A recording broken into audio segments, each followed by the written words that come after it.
በምድር ላይ ከውለታ ሁሉ ትልቁ ውለታ እናት ለልጇ የከፈለችው መስዋዕትነት ነው። ሁሉም ይመጣል፣ ይሄዳል፣ ያልፋልም።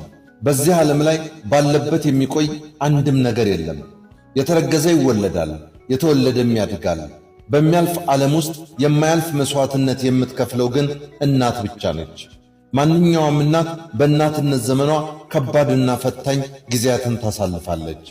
እናት ለልጇ ስትል በብዙ ትፈተናለች፣ ዋጋ ትከፍላለች።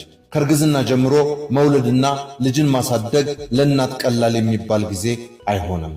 ነገር ግን እናት ሕመሟን እንኳን የምትነግረው የምታስረዳው ብታስረዳውም የሚገባው ሰው አታገኝምና ሁሉም ያልፋል ብቻ ነው መልሷ።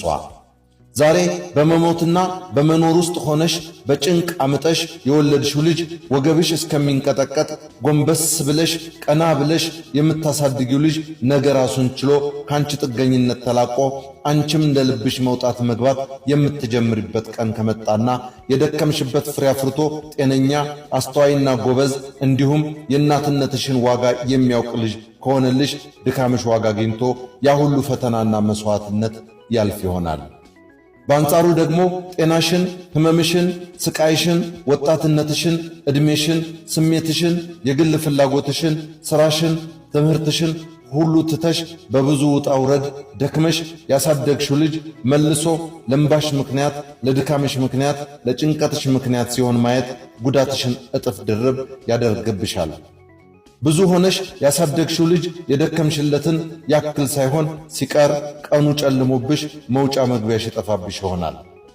አንድም ቀን እረፍት ሳይኖርሽ ትላንት ከጓደኞችሽ ጋር ወጣ ብለሽ ለማሳለፍ ልጄን የጥዬ ብለሽ ማኅበራዊ ሕይወትሽን ትተሽ የኖርሽለት ልጅ ዛሬ በጓደኞችሽ ፊት አንገት ያስደፋሽ ይሆናል።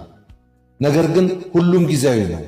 ድካምሽን ዋጋ የሚሰጥ አምላክ ይዘገይ ይሆናል እንጂ አይቀርም። በምድር ሳይሆን በሰማይ የዘላለም ቤትሽ ያምራልና ደስ ይበልሽ። በፈጣሪ ዘንድ አንድ ቀን ድካምሽ ዋጋ ያገኝና ሐሳብሽ ይሞላል።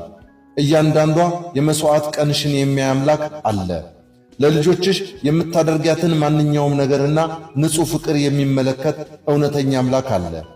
ለቤትሽ የሰጠሽውን ክብር የሚታዘብ ለኑሮሽ የምትከፊውን ዋጋ ሁሉ የሚክስ አምላክ አለ። በዚህ ዓለም ላይ የእናቱን ዋጋ ሊከፍል የሚችል አንድ እግዚአብሔር ብቻ እንጂ በሰው የሚቻል አይደለም። ፈጣሪ የእናትነት ድካም ዋጋ የሚረዳ ልጅ ያድርገን። እናት ለዘላለም ትኑር። የአእምሮ ምግብ እንዳዘጋጀው በለጠ ሸቴ ዘሀገረ ኢትዮጵያ እንዳቀረበው